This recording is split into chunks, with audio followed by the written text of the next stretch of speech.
ఇంకెరోజు study 29వ తేదీ June నెల 2024 శనివారం. ఇంకెరోజు మనం మదనపల్లి మార్కెట్లో టొమాటో స్టాక్ అంటే దిగుమతిని లేవచ్చు మనం ఎవరిలో తెలుసుకుందామండి. నేనుతో పోల్చుకుంటే దిగుమతి తగ్గిందా లేదా పెరిగిందా వేటని ఎవరిలో తెలుసుకుందామండి. తెలుసుకునే ముందు ఇంకా మన ఛానల్ సబ్స్క్రైబ్ చేసుకోలేదు, ఇంకెందుకు ఆలస్యం లైక్ ప్లస్ సబ్స్క్రైబ్ చేసుకోండి. నేను ఇంకా ఎక్స్పెక్ట్ చేసేది ఒక లైక్ ఒక సబ్స్క్రైబ్ మాత్రమే నేను ఎక్స్పెక్ట్ చేశాను.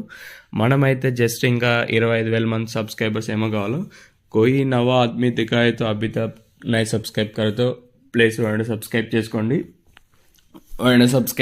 ఇక్కడ విషయానికి వస్తే కొత్తగా ఎవరైనా మన ఛానల్ ఏమన్నా చూసామంటే ఫస్ట్ టైం చూసేవాళ్ళు, సబ్స్క్రైబ్ చేయని వాళ్ళు వెంటనే సబ్స్క్రైబ్ చేసుకోండి. ఇక్కడ విషయానికి వస్తే తెలిసిందే కదా, మదనపల్లి మార్కెట్లో సుమారుగా ఒక 29, 31, 32, 33 అయితే ఉన్నాయి. ఇంకా దిగుమతుల గురించి మాట్లాడుకోవాలి.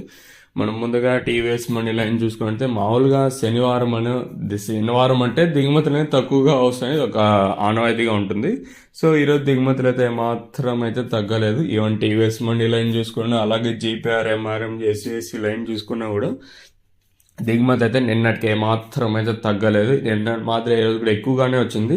మామూలుగా శనివారం ఏమంటే శనివారం అనేది దిగుమతి తక్కువగా వస్తుంటుంది. సో ఈరోజు అలా అయితే జరగలేదు. దిగుమతి నిన్న ఏ విధంగా ఎక్కువగా వచ్చింది, ఈరోజు కూడా అదే విధంగా ఎక్కువగా వచ్చింది. ఇప్పుడు ఒక మండీకి కొంచెం అటు ఇటుగా వచ్చినా, ఒక 2-3 మండీలు కొంచెం అటు ఇటుగా వచ్చినా, మిగతా మండీలకు పెరిగింది. ఇంకొన్ని మండీలు తగ్గితే ఇంకొన్ని మండీలు పెరిగింది. ఓవరాల్గా చూసుకుంటే శనివారం తగ్గుతూ ఉంటాయి. సో ఈరోజు అయితే అదేం జరగలేదు. నిన్న ఏ విధంగా ఎక్కువ వచ్చాయి, ఈరోజు కూడా అదే విధంగానే ఎక్కువ వచ్చాయి.